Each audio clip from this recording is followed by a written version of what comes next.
Hey everyone, it's Jeff Young, kinesiologist. This is one of my most important videos because one of the most important things in all of resistance training is the effort that you put into a set. Even the crappiest programs can be successful for a while if the person is putting the effort into each set and taking working sets to at or near muscle failure, which means we need to differentiate between a warm-up and a true working set, and that's the purpose of this instructional video. So what I'll do is explain what I call the RPE method, which is the merging of four really simple concepts. And if you take the time to watch the whole video and make sure that you apply these concepts to your own workouts or to your clients' workouts if you're a trainer, then it's going to ensure return on investment and that you get the most out of your training program. So with that said, let's go ahead and get started. When you perform a set in resistance training, the set falls into one of two categories. It was either a warm-up set or a working set. And so we need to make a distinction as to which category it falls into when the set is terminated. To do that, you have to understand and then merge four concepts that are so related to each other they're pretty much married. The first is known as rate of perceived exertion, which is also known as rate of perceived effort, and I actually prefer to call it rate of perceived fatigue. The next is repetitions in reserve, which refers to submaximal sets terminated prior to reaching a repetition maximum or muscle failure. And more specifically, it refers to an estimate of how many repetitions the person or the coach felt could have been performed prior to reaching repetition maximum or muscle failure. The next concept is called face of strain, which just refers to the look of strain on the person's face, especially as it increases with the intensity of the set. And the last concept is the velocity of movement, which refers to the speed or the pace of each repetition as compared with each repetition that succeeded it. So now I'll explain how these concepts merge together. On a 1 to 10 scale, with 10 equating to either a repetition maximum or muscle failure, which I'll define right now with a quick video visual. Audio jungle.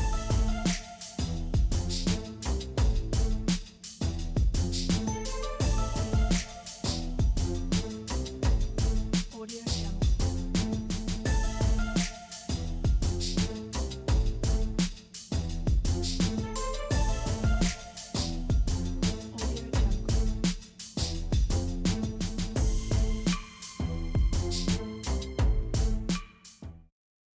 If the person's perceived fatigue was in the 1 to 6 range at the end of the set, then the set was a warm-up.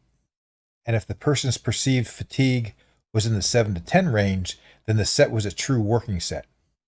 But where these other concepts come in, and the reason why they're so important to understand and to merge together, is because claiming that the intensity of a set felt like a certain number on a scale of 1 to 10 doesn't necessarily mean that claim was accurate. The person could either be lying to you, or what's more likely the case is that for whatever reason they just don't have a good mind-body connection yet, and even though they thought their answer was accurate, it wasn't the case. So starting on the low end of the intensity scale, if the RPF or rate of perceived fatigue was a 1 to a 2, it means the weight was ridiculously light. There was very little effort that needed to be put into the set. No fatigue accumulated at all. There was no look of strain on the person's face during the course of the entire set, no matter how many repetitions it was. And the velocity of movement never began to slow.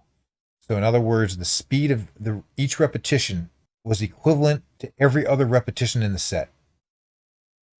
Moving up the intensity scale, an RPF of a 3 to a 4 is still significantly far from repetition maximum or muscle failure. The person may feel a little bit of fatigue accumulating, but it would be very little. There was still no look of strain on the face, and the velocity of movement of each repetition still looked the same and has not begun to slow. A 5 to a 6 on a scale of 1 to 10 also means that you're not in close proximity to muscle failure, which means that it would still be very difficult to accurately predict how many more repetitions you had prior to reaching repetition maximum or muscle failure. But at this point, Depending on the movement and the person's fitness level, from a face of strain standpoint, as long as they aren't faking it, it is possible that a look of strain on the face may begin to enter the picture. But from a velocity movement standpoint, there's still no significant slowing, which means neuromuscular fatigue has not truly kicked in yet, and it's the reason why a 5 to a 6 is still a warm-up on a 1 to 10 scale. But when the velocity of movement begins to slow, it means that neuromuscular fatigue has now truly set in. There's going to be a corresponding look of strain on the face, and you're now officially in close proximity to muscle failure, which means even someone who's fairly new to lifting could pretty accurately predict how many repetitions they could perform before reaching their repetition maximum or muscle failure. And the cool thing about resistance training is that as long as you take yourself to the point where the velocity of movement begins to slow, and it's approximately a 7 on a scale of 1 to 10, it is a true working set, and you'll reap the benefits of resistance training, which means you don't need to take yourself to muscle failure in order to get the benefits of resistance training.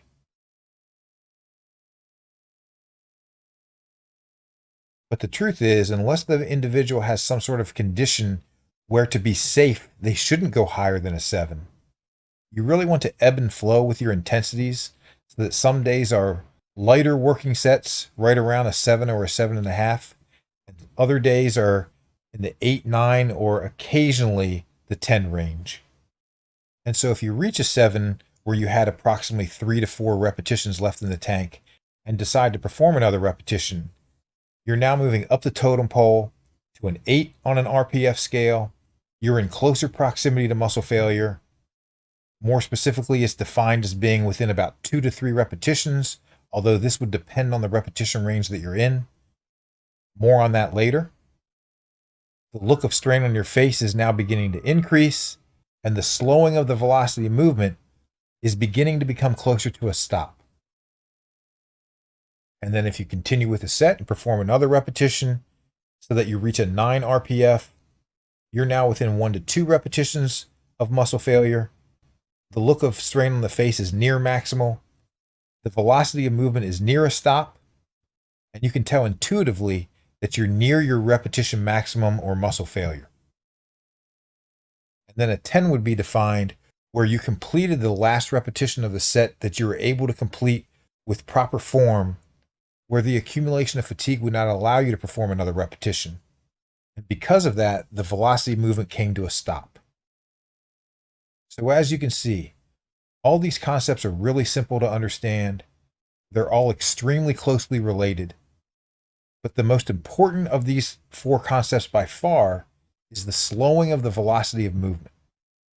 Because when the velocity of movement slows, and especially when it increasingly slows, the look of strain on the face will kick in and will also increase, and the proximity to muscle failure becomes closer and closer to the point where it becomes easy to predict. So since most sets don't need to be taken to repetition maximum or muscle failure, and nor should they, because if you do take yourself regularly to repetition maximum or muscle failure, you increase the risk for injury or joint pain, and you also increase the risk for what's called central nervous system burnout, because the central nervous system needs a break from high intensity training. It can't go hard all the time. And because of that, and especially for general and special populations, nearly all working sets should be sub-max in intensity, which really underscores the need to understand these concepts.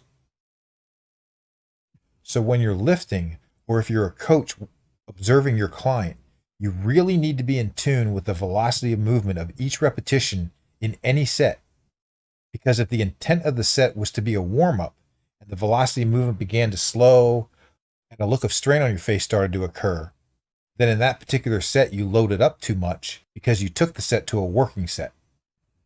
But if the intent of the set is to be a working set, and at the end of the set there was no slowing of the velocity of movement, then the truth is it doesn't really matter if there began to be a look of strain on your face, or if you think that you were in close proximity to muscle failure.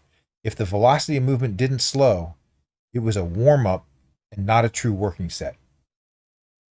And another way to word all this is to get the benefits of resistance training, no matter what repetition range you're training in, you need to take yourself to the point where the velocity of movement begins to significantly slow at the end of the set.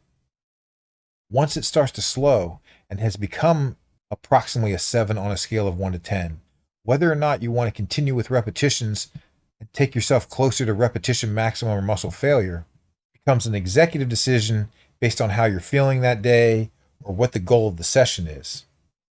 But with few exceptions, no matter what the repetition range, most people can tolerate loads that take them to about a 7 on a scale of 1 to 10, which is the reason why resistance training is safe for pretty much everyone, even those who suffer from cardiovascular, neurological, or orthopedic conditions, and even the oldest of old. And lastly, the Rpe method is most accurate in about the 6 to 15 repetition range. The reason why it loses accuracy in the 1 to 6 repetition range is because the weight you're lifting is already either heavy or very heavy, and the velocity of movement is basically slowing right from your second repetition, assuming you're not performing a 1 rep max, and assuming you're loading up so that you can only perform 1 to 6 repetitions. And the reason why the Rpe method begins to lose its accuracy above 15 repetitions is because of the burning sensation that kicks in the higher repetition ranges, which is basically the accumulation of metabolic fatigue. The discomfort gets to the point where it becomes increasingly difficult to be able to estimate how many repetitions you have in reserve or how close you are to repetition maximum or muscle failure, unless you're an experienced lifter who is used to training in those repetition ranges. But since most of the general and special populations who resistance train do train primarily in the 6 to 15 repetition range, this is a method that applies to nearly everyone and that nearly everyone needs to know. So with all that said, here's part 2, which is a visual that hopefully sums this all up. All right, we'll start with flat dumbbell press, 12 repetitions. This is a light load objectively, which means I started off at a RPE of about a 4. Notice that every repetition, the speed or velocity of movement is pretty much the same. And then soon we're going to get to where you'll start to see the velocity of movement slow. So right there, it slowed just a little bit. And then you can definitely tell it slows a little bit more. Even more. I barely get this one, but I complete it. So it's a repetition maximum. And then I try one more time. Can't get it. And that is the definition of muscle failure. Now we're moving to the same exercise, but 10 repetitions per set. Once again, the RPE starts off at about a 4 or 5. It's a little bit heavier load, but the speed of each repetition or velocity of movement is about the same for each rep until I get to about my 7th rep, and then it goes up a little bit slower. And at this point now, each repetition or each successive one is going to get a little bit slower than the previous one. And on this one, I barely get it, but I complete the repetition, so it is a repetition maximum. I know intuitively not to even try another one because I'd fail. Now we're loading up so where I can only get 7 repetitions in the set. RPE starts heavier, like about a 5 right from the beginning, which is the reason why we get to a 7, 8, and 9 RPF, rate of perceived fatigue, a little bit quicker. I complete that one, so it's a repetition maximum. I try one more, muscle failure. And then finally, loading up so that right from the start, it feels like about a 7. I can only do 4. The repetitions are kind of slow from the beginning as well. And before you know it, I'm already at a 10, but I complete the rep. So it is a repetition maximum. Try one more time, can't get it. Now we'll move to back, starting at 12 repetitions again. Once again, look at my elbows and notice that I'm completing the rep a little bit behind my torso, and the speed or velocity of movement is about the same. And once I get up to about the 9th repetition, you'll start to see I struggle a little bit to get my elbow behind my body. The movement starts to slow. This is now when I'm in that true working set range. I barely get that one. Try one more. I can't get it. Muscle failure. Just for a different exercise, for 10s, we went with the single arm cable row. Watch again my elbow. It's going behind my body on each repetition, just a hair behind. The speed of every repetition looks about the same, but now it's starting to slow down, especially towards the end of the movement. There we get to a 10, rate of perceived fatigue, and there I couldn't complete the movement, so it's muscle failure. So basically, until I get to about a 7 or an 8, where you can see the velocity movement slowing, it is a warm-up. So it's not until the velocity movement starts to slow that it is a true working set. This one I'm not really going to comment on a whole lot because it's a short set and I probably shouldn't have thrown this one in there to begin with. It's just too difficult to really tell what's going on. But I finally wanted to do something with shoulders. 10 reps. Velocity of movement or speed of movement is about the same for the first like 7 repetitions. And then you'll start to see a look of strain on my face, even though I have a mask on. Starting to get some strain, some more strain, this movement slowing down even more. I complete the rep, so it's a repetition maximum, and there's failure. And then finally, 2 more videos, one of me doing a shoulder press for 8. As you can see, since it's a heavier load, the movement starts a little slower to begin with. But then once you get to about 7, you can start to notice a significant decrease in slowing of the movement. And then finally, there I barely complete it, so it's a repetition maximum. And I know intuitively not to go again. And lastly, I'm really with a load now that is going to be slower right from the beginning and very quickly get up to a rate of perceived fatigue within just a few repetitions. I barely get this one, but I complete it, so it's a repetition maximum, and I know intuitively not to try another one. So I hope the difference between a warm-up and a working set is clear, and that the RPE method makes complete sense, and may you get the most out of all of your workouts. So thanks a lot for watching, and I'll see you in the next one.